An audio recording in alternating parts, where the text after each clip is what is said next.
same things as ours do. They all have their emotions, they all have empathy, and they exhibit it, and they all have morality.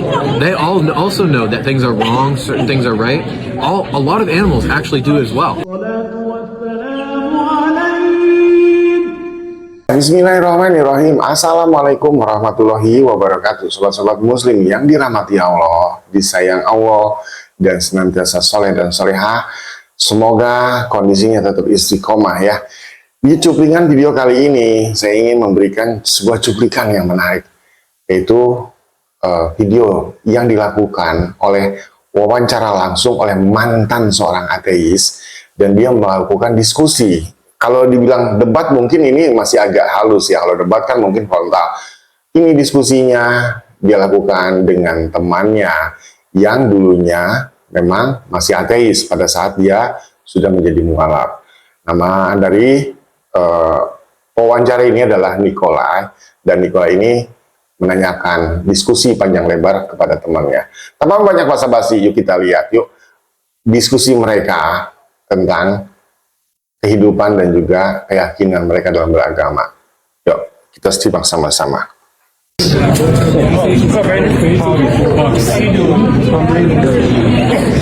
Go for it. All right. So, welcome to today's debate.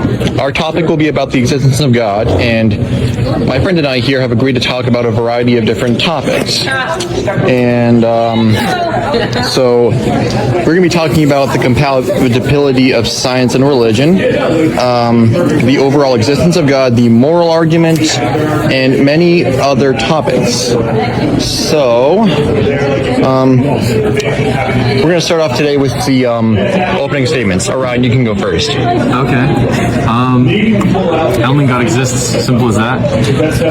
What? That's it. I don't think God exists. That's my opening statement. All right. And so my take is that I know almost certainly that there is a higher power above us, specifically, you know, the God of the Israelites. And yes, and that's pretty much my take. So the existence of God is a very complicated topic that has been debated for thousands of years. Many philosophical arguments have arisen. This includes the moral argument, the cause argument, the free will argument, and many others.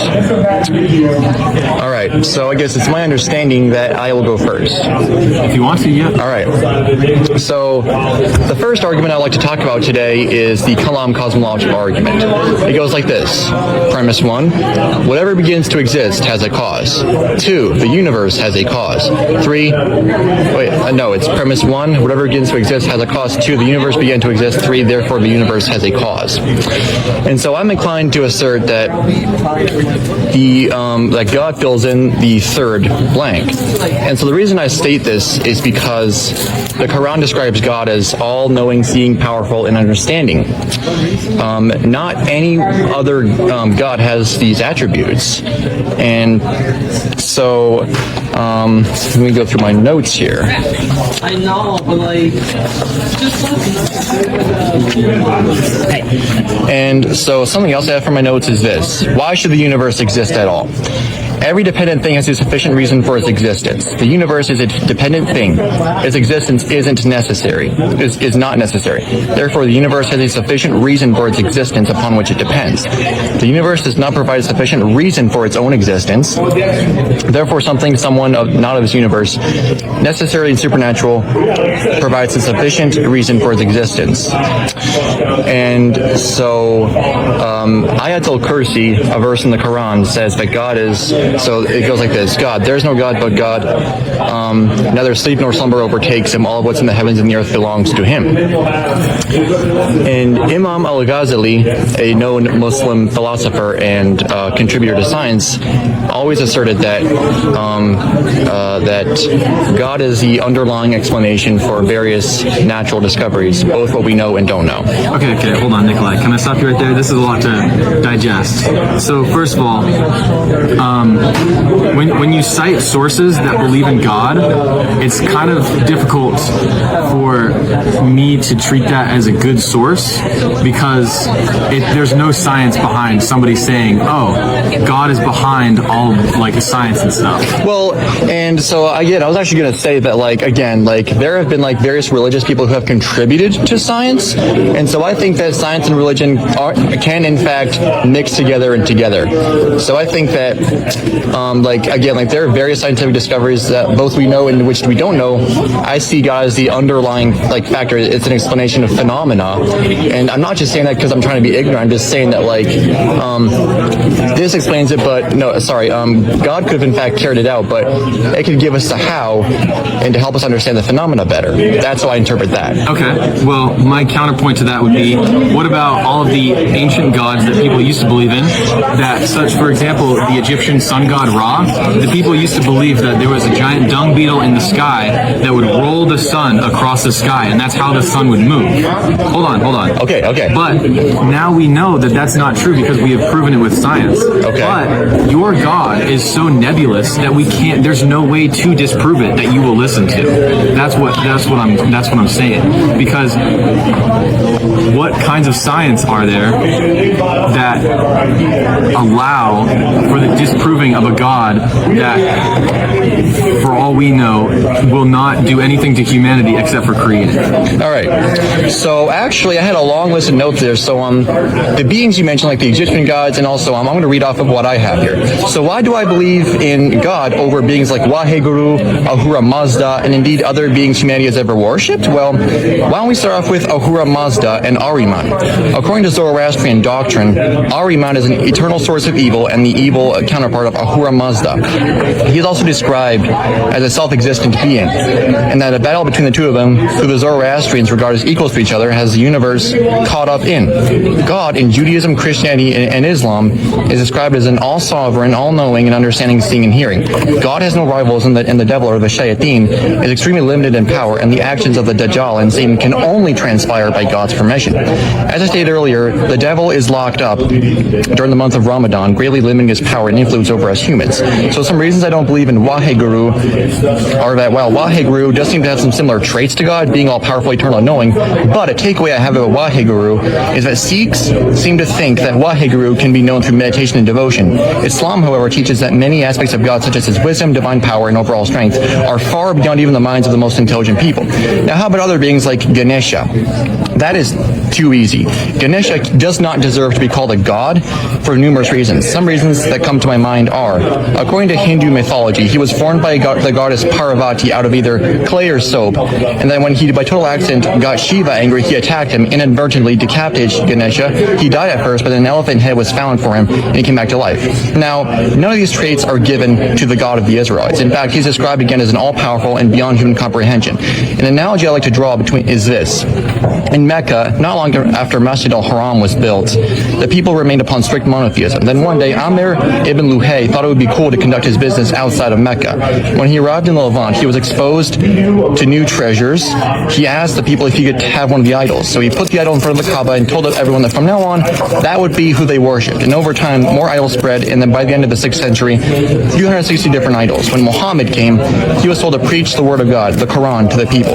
At first, it did not end great, but after 3 battles, the people finally relented and opted to hear the Quran. Now imagine the liquid I've been drinking is water, but everyone agrees that that's what that is. Now imagine one day some trickster decides to joke with people and tell them that they're actually drinking cola, and then spreads around to 95% of people. Now think of Muhammad as this. The person sent to tell everyone that what the person said about water is false, and that it was water the whole time. At first we show hostility, but after some time they agree to hear him out and go back to the fact that it was water the whole time. So I guess to summarize, many other beings are very limited in power, and yet even they were bound by the laws of the cosmos. Whereas if you look at God, he is thought to have existed outside time, and he's the engineer and the chief creator behind time. So that's how God differentiates from all these beings you mentioned and that which I mentioned. Okay, but if God is this being that is too difficult for even the most intelligent men to comprehend, why do some people claim to comprehend him and share his will, and when people don't understand his will or can't comprehend his will, they are blamed and others claim that they'll be put to death or put in hell? Well, actually, there are various demon-possessed prophets and who claim to have knowledge, and they didn't even question the revelation given to them. So Joseph Smith, when he told everyone that a God visited him while he was praying out in the woods, he's like, I knew it, and I don't have to question it. Whereas the Quran encourages us to question God's wisdom and to critically think. And so I think that, yes, the Quran says that he is unseen and far beyond our comprehension. There are some things about him that we can know that the Quran describes. And so I like to think that, yes, some things about God are unknown, and that we just can't comprehend it given that he's all-powerful. And two, it is still possible to learn about his traits through thinking. And also, Sikhs say that, like, if they meditate hard enough and be devoted enough Sikhs, then they can know God better in a literal sense. So that's how that differentiates. Okay. My second question for you is: if God is all understanding, then why doesn't he understand the LGBTQI spectrum? Okay, this is another very difficult topic. So various scriptures do condemn like behaviors between the people, but the Quran does encourage respect for both Muslims and non-Muslims alike, and to treat them as pretty much your equal. And like blatant and systemic violence against them is condemned. So, well, that's not true. It says that they're going to go to hell, and it condemns their behavior. No, if they if they don't act upon that, like between two people of the same gender, then that's where that issue rises. But a person, on the other hand, I would not personally hold any ill will towards a person, and none of us should hold any ill will towards the people. Well, that is a fallacy then, because the thing is, you can't say that you don't wish any ill will upon them when you also follow a religion that tells them that they're going to go to hell if they act on what they cannot control. Yes, well, I would actually say that if something is prohibited in if certain behaviors actions and deeds are prohibited, then there's likely a good reason behind that. So what's the good reason? Well, two genders cannot make a person. You need a guy and a guy and a gal. It's just because why does that matter though? Why should the only people who deserve, according to your God, to have sex have to be a man and woman? Because, well, I mean, that's just how, according to biology, a person forms in the womb. Okay, that is according to biology. Yes. That's how a person forms. Yes. I do agree with that. Oh, yeah. However, if God is condemning this behavior, why did he create it? So, I mean, I wouldn't. Okay. This comes in with another question that I wanted to ask. If God is all-knowing and all-understanding, then why did he create evil? And when people fall to the evil that he created, why does he blame the people and not himself? And why does he not understand that the evils they fell to were his doing? Also, an all-understanding God would not allow people to fall to evils he created. Okay, so I will also be addressing, thank you for bringing that up, I'll be addressing the problem of evil today. So I like to think that the type of suffering inflicted upon by human beings is just the mere result of our free will and also mere cause and effect. When Adam and Eve ate from the forbidden tree, yes, Islam teaches that while that is what brought sin to the world, we don't carry original sin. Okay, hold on. But God created a person with the ability to eat from the tree, but he also created the thought process in his head that he should eat from the tree. If a man was taught not to eat from a tree, following reverse psychology, that is exactly what the man will think about. And by design, that is what God made him do. If that story is to be taken literally and not metaphorically, as some people also say, then God is the reason that happened. And then God blamed the man for it happening. Okay, yes, so I like to think the type of suffering inflicted upon by human beings is just a result of our free will and also mere cause and effect. So when Adam and Eve ate from the forbidden tree, yes, Islam does teach that, well, that's what brought sin. It's not like we don't carry original sin. In Surah Al-Baqarah 236, it says, and the devil caused them to slip therefrom and brought them out of that they were in. So, for example, if I, by my own free will, ignore the direction of a GPS system telling me to go the safer route because there's something dangerous going on, and I ignore it and encounter a dangerous situation, that's just mere cause and effect. And I also like to think that even though God already knew which people would go to paradise and which to Jahannam, free will still plays a role. How do I figure that? Well, if God wanted to, he could indeed have stopped us from carrying out sin, but that'd just be a suppression of our free will. And many people do tend to do things like blame the devil for suffering, and they'd be partially right. During the month of Ramadan, the devil is locked up, and people still sin. That's a fun example of just how much free will we have. And also in Surah Al-Ibrahim 14:22, it says, "Indeed, God has made you a true promise. I too made you a promise, but I failed you. I did not have any authority over you. I only called you, and you responded to me, so do not blame me." For instance, just because, let's say just as I'm preparing to commit a sin, like if God wants to, he could have just like made me fall sick and then like pass away a few moments later, and that would just simply vanish into thin air. But and you'd be like, oh crap, where'd he go? And so that would just be a suppression of our free will. And with regards to the suffering such as congenital defects, environmental disasters, and other types of pain, I think that it's just the mere natural order of things. Okay. Had there been no evil in the world to start, I think had there been no evil in the world to start off with, there would be no way of identifying what is evil and what is good. And Surah Al-Ankabut 29:2 says, "Do people think once they say we believe they'll be left alone without being put to the test?" Yes. And so sadly, it's the deal that there are those who are less fortunate and natural suffering is in fact real. We have all been called to make attempts to reduce it as much as humanly possible. Homelessness in communities where people are living in poverty are often the result of failures as a society. Zakat, sadaqah, caring for orphans, helping the poor and hungry are heavily emphasized within Islamic doctrine. As in this hadith goes, in Sahih al-Bukhari, it goes, "He is not a believer whose stomach is filled while his neighbor goes hungry." So this basically talks about how we have an obligation to make attempts to help those less fortunate than us whenever we can.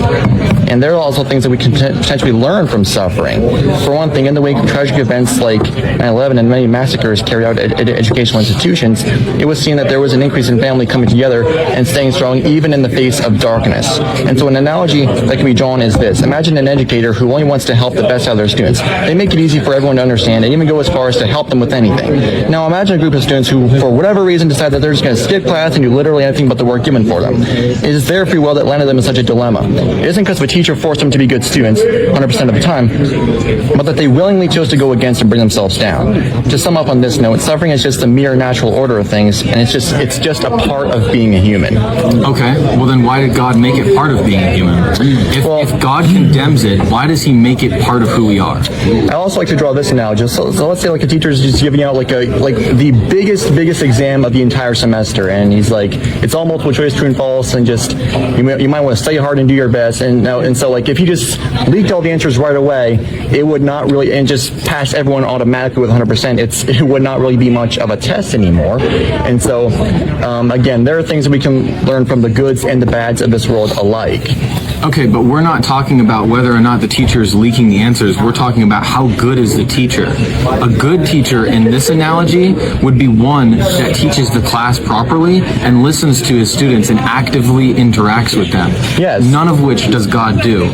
But God also, if he's all-powerful, very much is allowing the devil and evil to seep into this world. If God was not all-powerful, then I would understand. But since you're claiming that God is all-powerful, why does he allow evil into the world? So why does he only trap evil for 1 month? And as you said, even when evil is trapped, people still commit horrible deeds. Oh yes, they do. Which is partly humans' fault. Oh yes, but who created humans? God. So if God created humans and humans do all of these horrible things that God then blames them for, why didn't God make them better? Okay, yeah, so going back to what I said earlier, so let's say that there's this group of students who willingly, by their own choice, decide, you know what, Okay, but the thing is that what led them up to that decision? It's a chemical process in the brain that allows them to make those decisions. And part of that is free will, which is good. Yes. But the thing is I don't think skipping school is a very good comparison to evil deeds and acts, because you're not going to go to hell for skipping. Well, no. That's so let's compare something a little bit better. How about, what if somebody decides to murder somebody else? Whatever reason they might have, jealousy, power, anger, hatred, maybe they're just a psychopath. It is my belief that if your God exists, he has caused that man, indirectly or directly, whichever one, to murder this other man. If it's power, why did God make us power hungry? If it's hatred, why did God make that individual more prone to hatred than anyone else? If it's just because he's a psychopath, that's literally God's fault as well, because psychopathy has been linked to genetic disorders and upbringing. So if that guy just had a bunch of shitty parents and traumatic events, why is it his fault that he turned into a crappy person? The conclusion is that it's not. Just like with gay people, when they're born, they're gay. They can't do anything about it, but your God says that they just have to suffer through their entire life not being able to act, and if they do slip up just once, they're going to hell for eternity. What kind of God thinks that that is right? Well, so I think, well, yes, there's always room for repentance on whatever mistake you might make, which is called, But is repentance guaranteed to get you out of hell? I don't know 100%. Okay, I don't know for certain that I'm going to heaven or hell, but I know that, like, I have confidence that my guilt can be taken away with my repentance, and that God always calls me to repent to him if I slip up. Okay, but why does God always make us feel guilty about the decisions that he's caused us to make? Well, because that is just leaning on our conscience and making us worse people. Because somebody with a guilty conscience is not somebody with a clear conscience. And that is not our fault, that's God's fault for telling us to do that if your God exists. And so, yes, I've always been a supporter of free will. And so I think, again, that, like, had there been no evil in the world to start with, and we've just been programmed to just... Okay, but if God is all-powerful, why didn't he remove the evil? Well, I do still think that analogy I made earlier about how, if an educator just automatically passed everyone, then there would not really be much of a test to start with in the first place. Okay, but he's the one who created the test. If he loved his students, maybe there would be no test. Like, some of my favorite teachers don't actually have final exams because they appreciate their students and they can see the hard work they're putting in. One of my other teachers said that he would only give finals to people whose grades would benefit from it, and it was the easiest final I've taken in my life. One of my other teachers said that the final was going to be easy and only people with under a 95% could take it, and that was only to benefit them. That's not the same test that God is giving us. God is putting evil into the world. He's making bad people, according to your religion. I'm not saying they're bad.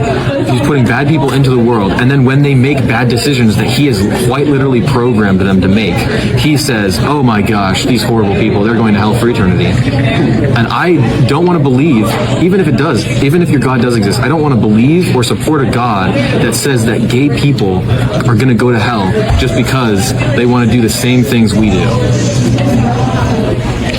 Yes, and so,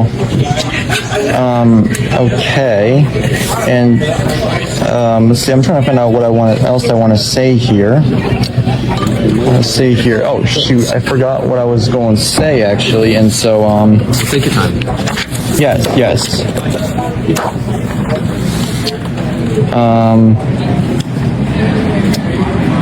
Yes, and so again, I'm a firm supporter of the idea of free will, and so I think that because there in fact exists words like decision and choosing, deciding. So and also another thing I like to make is that we got two groups: an angel who follows Almighty God, and a human being who follows Almighty God. And so I think that a human being who does good in this world is much better than an angel, because angels, they don't have any free will, and they can never go against any commandments of God, and they're just programmed to follow 100% of the time. But we are given the honorary choice of doing good or bad. It's really it's up to our discretion what kind of actions we carry out as people. Okay. So, if God gave us the free will to go against him, why does he get so mad when we do go against him? So mad. Well, so if I give you a choice, if I say Pepsi or Coke, you choose, and then you choose Pepsi because you like Pepsi, and I'm just like, oh, well, that unfortunately you're going to hell for the rest of your life. what do you have to say about that? You don't know whether it's good or not because you're just a human. You might have a subconscious being like, okay, I know I should choose the Coke, but I really like the Pepsi. But you were programmed to like the Pepsi by me. I programmed you. I was like, hey, I know he's going to choose the Pepsi, but I'm going to give him a choice anyways. Yes. That's not really free will. And so I think that there are things that are apparent that we know are objectively good and bad. Like we all know that for example, that theft is bad for one thing. And so okay, but what about people that are put in such situations where they need to commit theft? And so there's actually according to like Islamic doctrine, while I'm not saying it becomes okay to steal and you should still look for alternatives, like there have actually been like cases where like those who are in dire situations are not like punished under hudud for such an act. But if you, by your own free will and just to spread corruption among the people, then the hudud punishment is carried out for a person who engages in theft. Nikolai, I'm going to be honest with you. I don't think there's a single person who has a net worth under $10,000 who committed theft for the reason of putting evil out into the world. No, like if a person, let's say like a person that's like a rich billionaire by their own free will did that. I think that's where that could be applied. That's definitely wrong. Yeah, absolutely. No, I think that if a person like who have a sane mind and of sound mind of specific just of age and just who knew what they were doing carried that out, then I guess that's when that could be applied. That's where I'm sort of getting at. That's when the punishment would be applied? Yes. So what if, let's say there's this guy who's lived all his life on the streets, his parents threw him out, and he wants to get some food for today, but he has no food, he has no money, he's been out on the streets all day, like, holding out a hat, nobody gives him some money. He has an opportunity to swipe $10 out of this guy's wallet. What do you think he's going to do? Who are you referring to? Just anybody. Doesn't matter. Well, a dash. It's a dash. No. Can I say we should probably take a recess? Okay, I might need a little bit more time to think about that one. I'm just going to be honest with you. I need more time to think about that one. Okay. And let's move on, perhaps, to a different topic. And we can potentially talk about this in either later or even in a future debate about this topic. Okay. But let's move on. I like to move on now. And so a little steer back to what I was saying about how this universe could have begun. So science supports the view that the universe had an absolute beginning. So Dr. Alexander Belankin, an atheist physics professor at Tufts University, says that with the proof now in place, cosmologists can no longer hide behind the possibility of a past eternal universe. There's no escape. They have to face the problem of a cosmic beginning. And so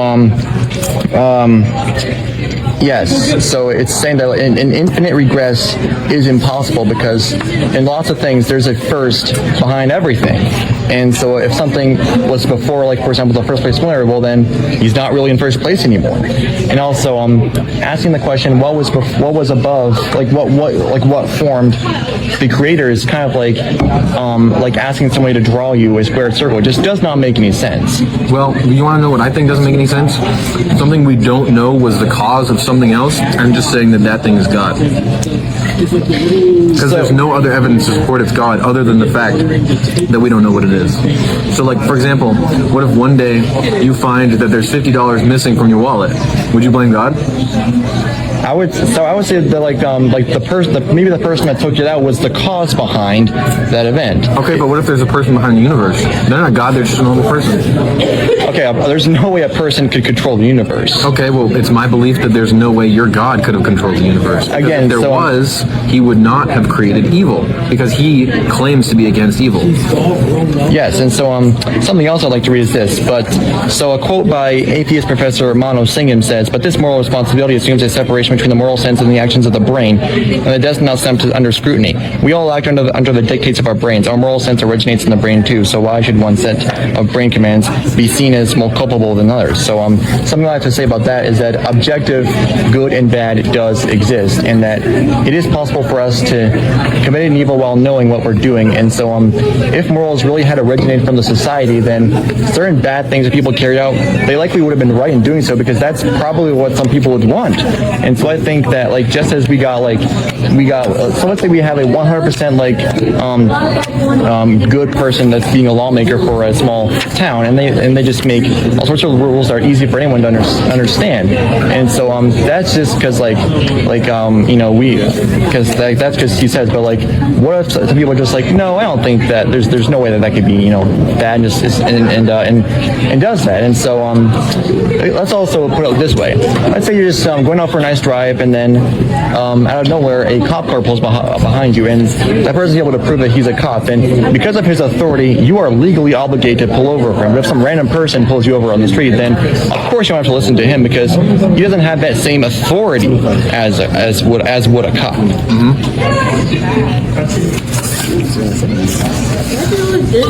So, what exactly was your point about morality? I think that it stems all the way back to a higher creator, and so I think it would be quite nightmarish if nihilism were true, because that teaches that we can form our own sense of right and wrong, or morality, or truth. And I think in some ways that could potentially be quite deadly because of what we have seen in the past through all of history, and so we all know how that played out. Okay. Nikolai, do you think that I'm a good person? Of course I do. Do you think that I'm a better person than the average human, or just about average? I think you're just like anybody else. Okay. So if I told you that I've never in my life followed God, not even for a second, how do you think that I developed my morality? Okay, so I am not maintaining that you have to be a Muslim or a Christian or anything to be a good person. No, of course you don't. But then there comes the issue of potentially like justifying why some things are objectively wrong or right. And so I like to think that, again, that objective morality is grounded in God. And so the reason I state this is because we all know that there are things that are good and bad. Theft, for one thing, is bad. Irrespective of how much we have advanced in science and technology, there's no way of like justifying why theft is bad for me and not just others. So assuming that a person who committed loads of crimes and harmed lots of people died without being caught and took it to their grave, I can agree that some type of justice would have to be served to compensate for all those crimes. Okay, I would agree with that too, but I just don't believe that it happens. But also, I don't think that just because there is objective good and bad, that necessarily means there has to be some kind of creator or person who put that into our heads, aside from maybe our parents or other leaders in our life, whether they do be religious or not. And I feel like that's because like everyone can kind of know, like no matter how old you are, no matter how you're raised, with or without God, everyone kind of knows that lots of things are bad. Stealing is bad. Embezzling is bad. Murder is bad. A lot of things are just not good, not because God told us that it's not good, or not because it doesn't support God, but just because it incites negativity, and it is just like you and I both know it's just not right. Yes, and so I think about it like this. So we all know that yes, theft is bad because it also can hurt other people. But like, what difference does it make to a person? Like they could see a movie, they could eat chicken biryani. Like what difference does it make to them whether that person is suffering? So again, I can agree that there has to be some type of justice that needs to be served if the person was to get away with it and took it all to their grave. And so I think that, for example, like in the cases of many genocides that were carried out, I think that a potential good way to compensate for all that were lost is this. So Islam teaches that in Jahannam that a person, the skin of a person is burned many times over and over so they don't get used to the pain. So I think that a potential way to rectify that is like they take the genocide committer and put them there and do that to them, like to equal the number of people that they wiped out. So could I get a small hit? You want both? I don't care. I think that you are maybe confusing what you think should happen, which I do agree with you when you say that you think that something should happen, but comparing it to what really does happen, I don't think that those two are the same, and I don't think that we should confuse them, which is what I think you're doing. Because in my head, I totally agree. If somebody does all these horrible things and is never punished for it during their lifetime, I like maybe not agree with the whole idea of your hell, but I do agree that there should be some kind of punishment for wrong deeds. Yes. But I also feel like there should be a God that is truly all understanding.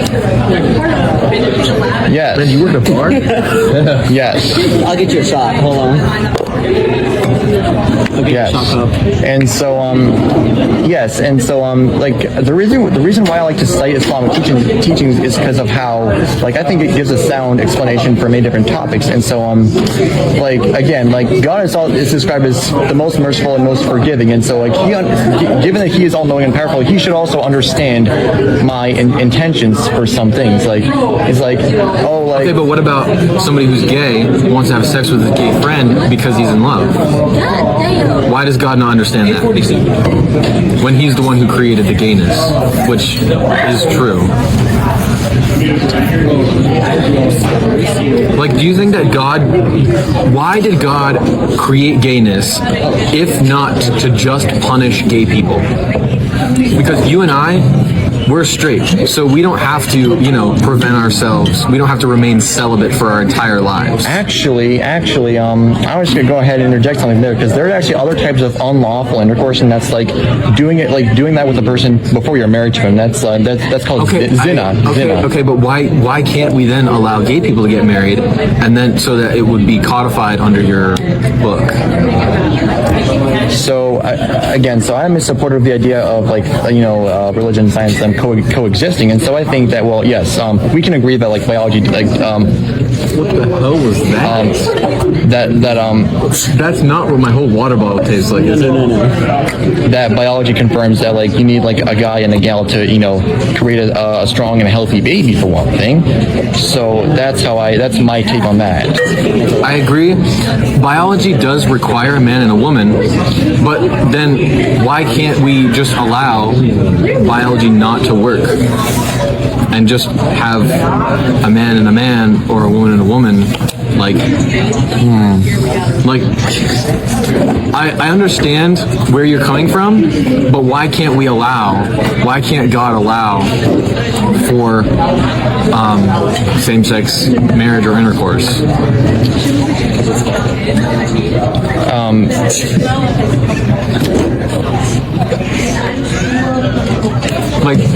If you constructed your own religion, if you were the God, you can make whatever decisions you want. Why specifically do you not want gay people to have sex with each other? Why specifically? You've already decided that you want gay people to exist and you've already created them. Why also add the rule that they just have to suffer through life not being able to do the things they want to do for the only reason being is because they're different than everyone else? Why should they have to suffer through life under your religion? It's not logical. It's just stupid. And it's mean. Why would you make different people? Why would you make two different things and then make this person or this thing suffer for its entire existence while this one doesn't get to suffer for its entire existence? And then if this person chooses to carry out with the act that you put in its head, it gets punished for all of eternity. What goodness is there in a God who decides to make those decisions? That is my problem. That is one of my biggest problems with your religion. Because why would he do that? That is very, I would consider that evil. I would consider that very evil. To create something for the sole purpose of it to suffer through its entire existence and make rules and laws that it can't do something, and write a book telling people to hate this specific thing and dislike it. That's ridiculous to me. What do you have to say about that? Do you still defend a God who hates specific people that he made himself? I think that's called hypocrisy. I also think that's called hypocrisy. No, I'm sorry. I didn't mean to help him. There's literally I might need a little bit more time to think about that. That's okay. That's okay. I just want you to be thinking about that, because if I was God, if I was any God, I don't care which God, if I was a God, that I wouldn't care. Why would you care? It's just so mean to do that. It's evil. It really is. You know? It's not right. And that is one of the main reasons that I have a problem with your religion. Okay. But you can go back to morality if you want. I know you don't want to answer right now. That's fine. Yeah. So, the next topic I'd like to move on to is this. So, I like to think that science and faith are in fact in harmony with one another and are in fact able to coexist. So, I like to think of religion as this. God in fact carried it out, but science gives us the how. So imagine I spent a long time building, say, a Lego Star Wars Death Star that's the size of a beach ball. And yes, we can agree that it was in fact me, but that in the instruction packet tells us how. It would be kind of like saying the book alone tells us how it formed, and that either there's no way I could have done it, or I'm just not needed as an explanation for it. And so, Wait, hold on. Can you give an example of something that we know the how through science, but we were given the why through God? Well, I think that like, Wait, hold on. You don't believe in evolution, right? No. No. So, what makes you think that evolution didn't happen? Well, I think that just for the mere fact that we're just too carefully well thought out for us to have gone through evolution, and I think that even if it has the potential for explaining certain things as to what happens when we have life, it doesn't explain the origins of existence or the origins of the universe. Okay. And also, Darwin did not ever claim to have the answer to the formations of the universe, and so I think that evolution doesn't really do a good job of explaining, like, you know, like of like morality in our choices. And well, actually, no. Believe it or not, evolution doesn't explain empathy, emotions, and morality, because a society cannot survive without any of those. A society means that we have to have emotions in order to have community. A society means that we need to have empathy in order to have a community and to understand each other and develop relationships. And relationships are the foundation of a society. And that's also where morality kicks in, because morality is also really important in a society. Like you said, a sign of a failed society is one that has a large population of homeless people. And so what helps homeless people get off the streets?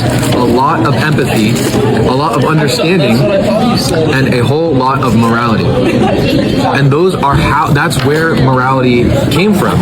So even if you look at other species that we actually evolved from, like for example monkeys and orangutans, their communities actually show the exact same things as ours do. They all have their emotions, they all have empathy, and they exhibit it, and they all have morality. They all also know that things are wrong, certain things are right. A lot of animals actually do as well. Yeah. Does that also mean that those animals will go to heaven or hell just because they exhibit these personality traits? See, like, we are the only ones that are like tested per se, and animals, well, they will be there on the day of judgment. It's said that they I don't know for sure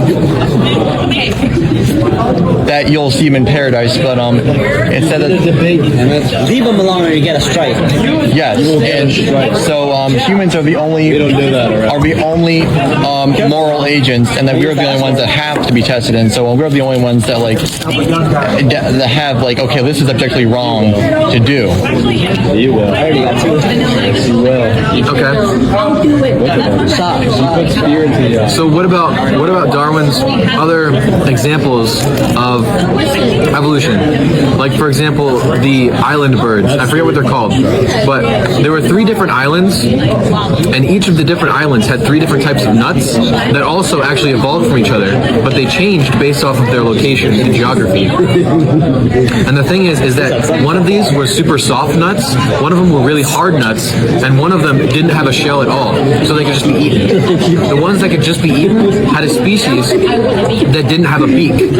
The ones that had a hard shell had a species that had a huge beak to open the nut. And the third species had a very small beak to open the soft shell of the nut.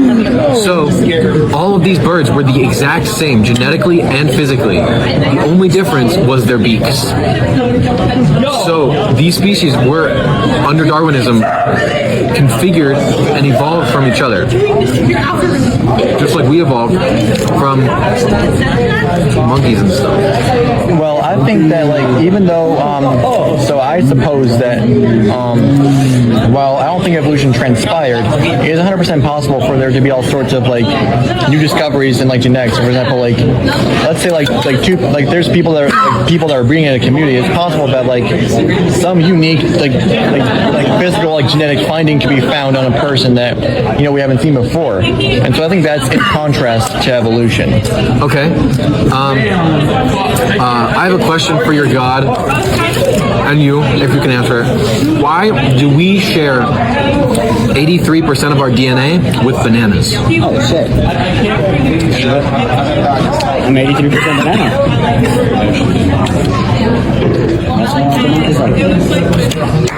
That's okay. That was more of a joke question. I'm trying to lighten the mood. It's something worth thinking about, and I think so too. Yes. It's about science. Yes. We all science. And so I think one of the things that I wanted to bring up again last time, the like equations of the universe, I think that you talked about, you brought up how like there were certain numbers that needed to be exact values. yes. Oh yeah, you reminded me. I was just actually wanted to bring this up too. Okay. And so I'm going to find out where in my points I have this. And the ants like. Okay. Where are they? Keep it going.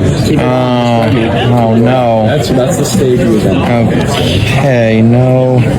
It's not. Oh, there it is. There. No, wait. Yeah, actually, yeah, there it is. Okay. So next up, the fine-tuning argument. And so it's one of my most favorite arguments backing up the reliability of God. And so I think that carefully explains the origins of the universe. And so imagine I'm playing Minecraft. I'm trying to jump into water from an insane height or to thrust an ender pearl that I'm trying to throw. So my jump or ender pearl would require me to make careful calculations and precisions. And if I instantly was one area off, I'll lose.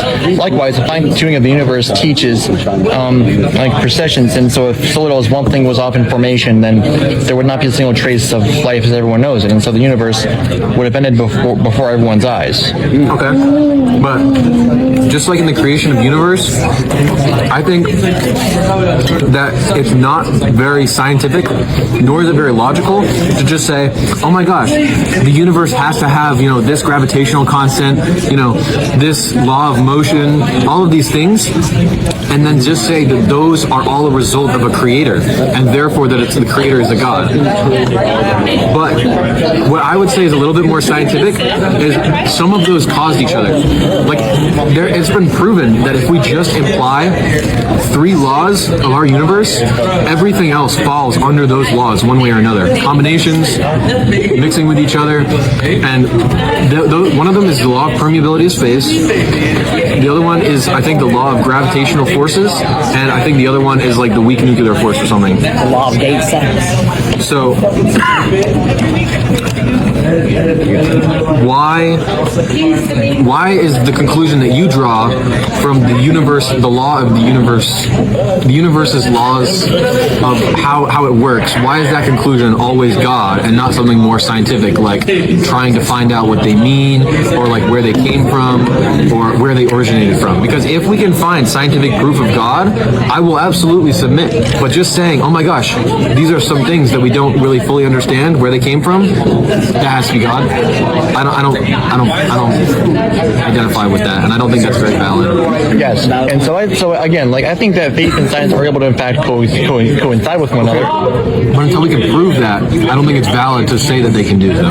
So yeah, Imam Al-Ghazali, a known Muslim philosopher and contributor to science, says that like natural laws, both the stuff that we know about and don't know about, can be explained by that. And so I think that I'm good. So imagine that, like, I'm making some type of like a cool recipe, and so like and I Like a cooking recipe? Yeah. And so I do something like I don't know how this thing could end up with that taste, so I'm just going to say that like that it just happened, but I'm like, oh no, I see it now. It was that the person decided to add some little secret in there that I must have not known about until now. And so I think that, again, it's possible to say that like what we know about and don't know about is that God's like the underlying explanation behind it all. Okay. So what do you think? Do you believe in the Big Bang Theory? I do. That God created the Big Bang, or that it just happened? I believe that God caused the Big Bang directly. So we already know as a species that explosions can cause some pretty wacky physics. Like for example, did you know that the first man-made object that actually went to space was more than 40 years before we actually launched a space probe? It's because we actually blew up a close to nuclear bomb underground, and when that close to nuclear bomb went off, there was a manhole cover directly above it. We didn't think the bomb was powerful enough, but we made a super powerful bomb. That manhole cover reached a speed of I think like 0.7 times the speed of light. It flew so fast into outer space, it wasn't even on the recording camera for one frame. It just completely disappeared. Yeah. And that's not all. There was some other strange physics that happened. For example, the vaporization of some of the fluids and solids underground, like that just kind of happened. Yeah. We don't know how or why, but that just happened when we made an explosion. Yeah. But we were the cause of the explosion. It was man-made, and all of those side effects happened just because of the explosion. So do you think that God engineered those side effects to also happen during that bomb, or is that just a side effect of all explosions that happen within God's universe? Well, I like to think that science in general is that it gives us the opportunity to discover new things and understand it better. And so I think that because God has equipped us with knowledge and intelligence and inquisitiveness and critical thinking and all that jazz, I think that the discovery of something new could be just a mere expansion of our knowledge to higher ground. That's how I like to interpret all of what you said there. Okay. And one other thing real quick for you. Does your God condemn people to hell who do not believe in him? Oh yeah, so this is actually another very talked about topic. So if a person either had very, very limited knowledge about Islam, let's say they heard of the word or just haven't even heard about it at all, then I think what I've heard is that on the day of judgment they'll be tested separately. They'll be given one last chance with the same mind and consciousness. But if a person who acts hostile towards the people and who constantly says bad things about the people and possibly even God with the sane mind and who knew what they were doing, then and without feeling any kind of guilt or humbleness, then possibly. So you're basically saying that if somebody does not believe in Islam, they will basically be going to hell, or they'll be tested separately and given the chance to believe in Islam, which they probably won't. That's what I'm saying. It's possible that they might on the day of judgment. Okay. So there's these are just some possibilities that I know about through studying it, but I can't know for sure again whether I'm going to heaven or hell. Okay. Can I ask a question? Okay, just one. Just one? Yes. So my religion says if I believe in my God, I will go to heaven. But you're stating that anyone who doesn't believe in Islam will not go to heaven. So I'm a little challenged. Will I go to heaven because my religion says so, or will I not because I don't believe in yours? Well, here's actually a good way to put this. So, the Quran teaches that it's a guide for all of humankind, not just for one race of people or just a group of people. So, it's the ultimate authority over everybody, and so that's also, we also have a scripture in my religion that states the same exact thing. And if I follow that scripture, it says I will go to heaven. But I don't follow the Quran.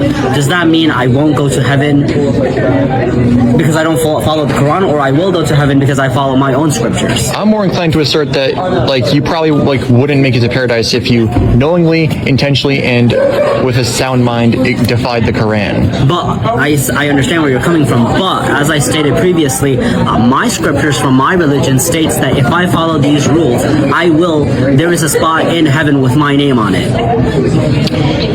And so I think that even if you did have your own gods or whatever, or your own faith, even those guys would require an explanation, which there's no evidence for. And we also got really good evidence against that. I mean, you just made it up. That's all I have to say about that. My belief, I believe in a religion that is existed for a long time, and that religion states, if I follow these set of rules, I will have a space in heaven with my name on it. Okay. What Nikolai's trying to say is that you're going to hell. Because I don't believe in the Quran. Yes. But my religion states I will. It doesn't matter what your religion says, but that's That Okay, doesn't make sense. wait. There's a conflict. Wait. conflict. Well, okay, hold on. What religion are you? I don't think that's relevant. actually that's a pretty good point. It's not really relevant, but I think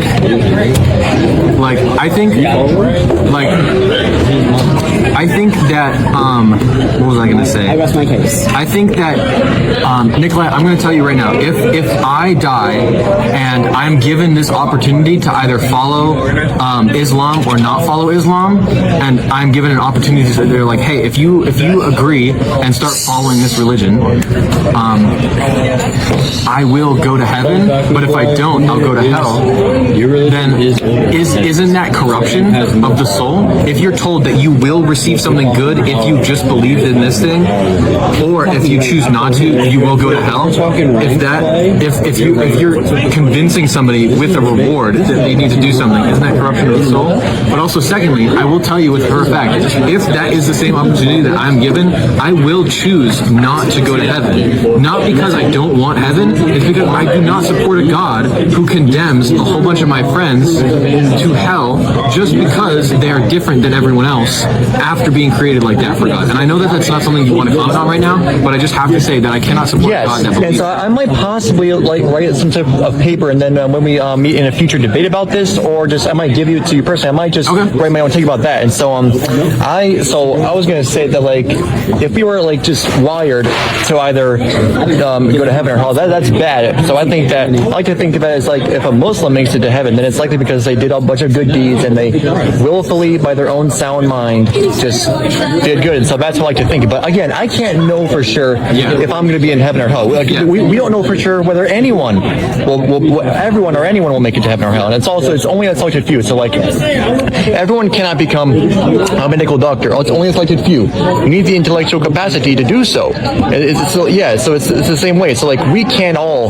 make it to heaven. But again, I can't know for sure whether I'm going to be there or not. Okay. Do you mind if we stop for now? It's been a whole hour. Yeah. You said it wouldn't. I told you it would. And also, I do need to eat before we go. Yes. Are you heading over at 12 or are you going to be going a little closer to 5? Probably like 12:05 or something. Yes. Want me to wait for you? It doesn't matter. Okay.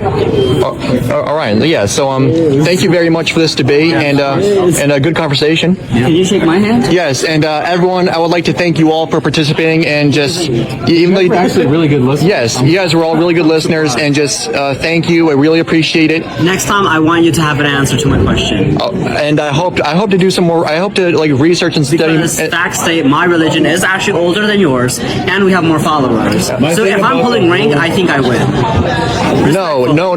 Actually, no. After debate discussion, you turn off the camera. No. I want to keep it on. No, okay, guys, come on. Religion has been around longer than you. No, actually, Islam actually more followers than Hinduism. That's not true. Yes, it is. I literally just looked it up. It is not true. That is not true. How many followers do you have? Like 2 billion. They have more. Are we talking 2 about billion past is like the time? population of India. That's. Are we talking about throughout time, or are we just talking about right now? Like Because what- if we're talking about throughout time, we have way more followers. But no, I'm referring to in present time. Present time, we still have so much. way more. We have the whole country of fucking India, Bhutan, Nepal, a lot of Southeast Asian countries, as well as we're expanding into the Middle East. So we do have more followers. And also Islam is like the world's fastest growing faith due to birth rates and conversion. So that's two factors that are contributing to Islam. But it still doesn't prove that you have more following. You're just stating, we have a bigger birth rate right now. Yeah, but so does And India. conversions, You know and how- conversions.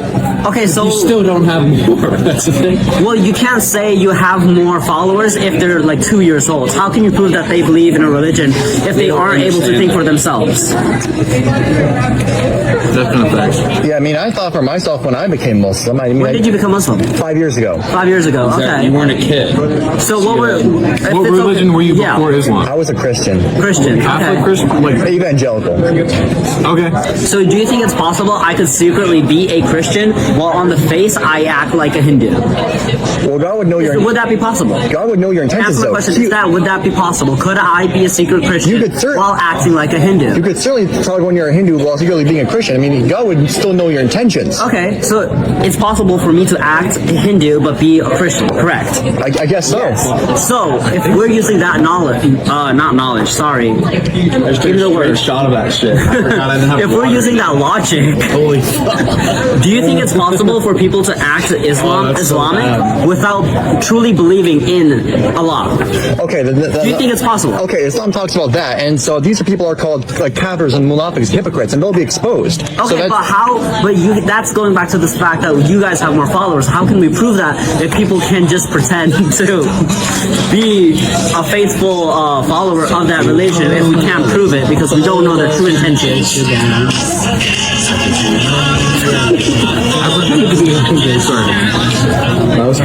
I pretended to be a Christian for most of my life, but I actually never have ever believed in the Christian God because of two reasons. One, I've never ever seen proof of him in my life or any other God, and also I feel like if you do believe in gods and you do, pray to these gods and you do support them, like, they should like at least do something to show themselves. Like, I don't care if they like, make acts against me, but I want to at least see them in my life. I want to, or I'm saying them so that it's inclusive with his religion, but in reality I mean like the God, I guess, for you and I. Oh yeah. I've never have seen that.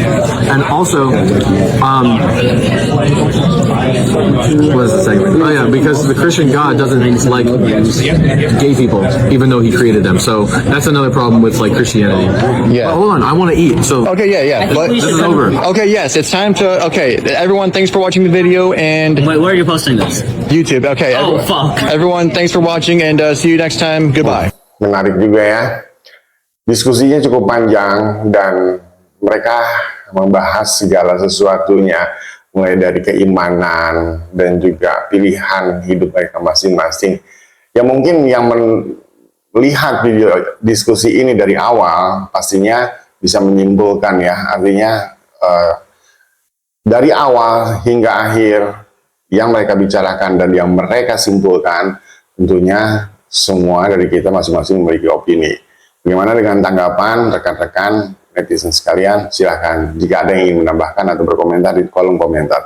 Terima kasih banyak menonton. Sampai jumpa kembali di postingan berikutnya. Assalamualaikum warahmatullahi wabarakatuh.